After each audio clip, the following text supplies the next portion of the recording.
ചട്ടിയിലേക്ക് 6 table spoon എണ്ണ ഒഴിച്ച് അതിലേക്ക് 18 സ്പ്ലിറ്റഡ് കാഷ്യൂ ഇട്ട് കൊടുത്ത് വറുത്ത് കോരി, അത് കഴിഞ്ഞ് അരക്കപ്പ് നീളത്തിലരിഞ്ഞ സവാള ഇട്ട് കൊടുത്ത് വറുത്ത് കോരി, അതേ എണ്ണയിലേക്ക് തന്നെ 1/2 ടീസ്പൂൺ മുഴുവൻ കുരുമുളക്, 3 ഏലക്ക, 6 ഗ്രാമ്പു, 1/2 ടീസ്പൂൺ ഷാജീരക, 3/4 ടീസ്പൂൺ പട്ട ഒടിച്ചതും കൂടെ നമുക്ക് ഇട്ട് കൊടുത്തിട്ട് അതിൻ്റെ കൂടെ 1 കപ്പ് നീളത്തിലരിഞ്ഞ സവാളയും കൂടെ ഇട്ട് കൊടുത്ത് എല്ലാം കൂടെ നന്നായി ഒന്ന് ഇളക്കി 1 ടേബിൾ സ്പൂൺ നല്ല മുളക് പൊടി, 1 ടേബിൾ സ്പൂൺ ഉപ്പ്, 1 ടീസ്പൂൺ ഗരം മസാല, 1/2 ടീസ്പൂൺ മഞ്ഞൾപ്പൊടി എല്ലാം കൂടെ ഇതിലേക്ക് ഇട്ട് കൊടുത്ത് നമുക്കെല്ലാം കൂടെ ഒന്ന്, ഏറ്റവും ഗ്യാസ് കുറച്ച് വെച്ചിട്ട് വേണം, എല്ലാം കൂടെ ഒന്ന് ഇളക്കി അതിലേക്ക് 2 ടേബിൾ സ്പൂൺ ഇഞ്ചി ചതച്ചതും 2 ടേബിൾ സ്പൂൺ വെളുത്തുള്ളി ചതച്ചതും കൂടെ ഇട്ട് കൊടുത്ത് ഒന്ന് ഇളക്കി 1/2 ടീസ്പൂൺ പച്ചമുളക് അരിഞ്ഞതും കൂടെ ഇട്ട് എല്ലാം കൂടെ ഒന്ന് ഇളക്കിയിട്ട് 1/2 കപ്പ് മല്ലിയില, 1/4 കപ്പ് പുതിനായിലയും കൂടി ഇട്ട് ഇളക്കി നമ്പീശൻ്റെ 2 ടേബിൾ സ്പൂൺ നെയ്യും കൂടെ ഒഴിച്ച് എണ്ണയിലും നെയ്യിലും കിടന്ന് മസാലപ്പൊടിയുടെ പച്ചമണം എല്ലാം മാറി എണ്ണ തെളിഞ്ഞ് വരുമ്പോൾ അതിലേക്ക് 1/4 കപ്പ് തൈരും കൂടെ ചേർത്ത് എല്ലാം കൂടെ നന്നായിട്ടൊന്ന് ഇളക്കി നമുക്ക് ഗ്യാസിൽ വെക്കാം.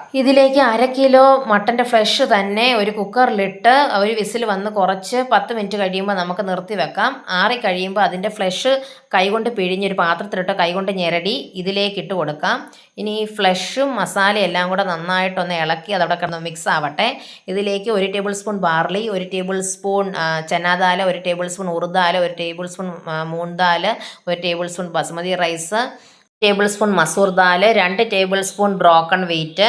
കുക്കറിലിട്ട് 2 കപ്പ് വെള്ളം ഒഴിച്ച് ഒരു വിസിൽ വന്ന് കുറച്ച് 12 മിനിറ്റ് കഴിയുമ്പോൾ നമുക്ക് ഗ്യാസ് നിർത്താം. കഴിയുമ്പോൾ നമുക്ക് മിക്സിയിൽ അരച്ചെടുക്കാം. ഒരു സ്പൂൺ കൊണ്ട് ഇളക്കിയിട്ട് ഈ മട്ടൻ്റെ മിക്സിലേക്ക് അത് നമുക്ക് ഒഴിച്ചു കൊടുത്ത് മട്ടനും ഈ ധാന്യത്തിൻ്റെ പേസ്റ്റും കൂടെ നന്നായി ഒന്ന് ഇളക്കി കൊടുത്ത് രണ്ടും കൂടെ നല്ല ബ്ലെൻഡ് ആക്കി എടുക്കാം. ധാന്യങ്ങൾ അരച്ച മിക്സിയുടെ ജാറിലേക്ക് 1 കപ്പ് വെള്ളം ഒഴിച്ച് അതും കൂടെ അടിച്ച് ഇതിലേക്ക് ഒഴിക്കണം. ഒരു തിള വരുമ്പം മട്ടൻ വേവിച്ചപ്പോഴത്തെ 3/4 കപ്പ് മട്ടൻ്റെ സ്റ്റോക്കും കൂടെ ഒഴിച്ച് കൊടുത്ത് തിളച്ച് കഴിയുമ്പോൾ ഗ്യാസ് മീഡിയത്തിലേക്ക് വെച്ച് മൂടി വെച്ച് അത് നന്നായി വറ്റി കഴിയുമ്പം ആ സമയത്ത് നമുക്കൊരു 6 കാഷ്യൂവും 6 ബദാമിൻ്റെ തൊലി കളഞ്ഞതിലേക്ക് 1/4 കപ്പ് വെള്ളം ഒഴിച്ച് ഒന്ന് അടിച്ചെടുത്ത് അതും കൂടി ഇതിലേക്ക് ഒഴിച്ച് കൊടുത്ത് ഒന്ന് ഇളക്കി എല്ലാം കൂടെ ഒന്ന് മിക്സ് ആയി കഴിയുമ്പം ഇനി തവി വെച്ചൊന്ന് സ്മാഷ് ചെയ്ത് നമുക്ക് ഗ്യാസ് നിർത്തി സെർവ് ചെയ്യാം. നാരങ്ങ വെച്ച് കൊടുക്കാം, ഫ്രൈഡ് ഓണിയൻസ് വെച്ച് കൊടുക്കാം, ഫ്രൈഡ് കാഷ്യൂ അതിൻ്റെ മുകളിൽ വെച്ച് കൊടുക്കാം. ഇനി അതിൻ്റെ എല്ലാത്തിൻ്റെയും മുകളിൽ കുറച്ച് കൊറിയാണ്ടർ ലീവ്സും വെച്ച് നമുക്ക് സെർവ് ചെയ്യാം. നമ്മൾ ഹലീം സെർവ് ചെയ്യുമ്പം ഒരു പോർഷൻ ഓഫ് ഹലീം എടുത്ത് അതിൻ്റെ മണ്ടയിൽ ഒരു ലെമൺ സ്ക്യൂസ് ചെയ്ത് ഒരു സ്പൂൺ കൊണ്ട് മിക്സ് ചെയ്ത് വേണം നമ്മൾ ഹലീം കഴിക്കാൻ വേണ്ടി. എല്ലാവർക്കും ഈദ് ദിനാശംസകൾ.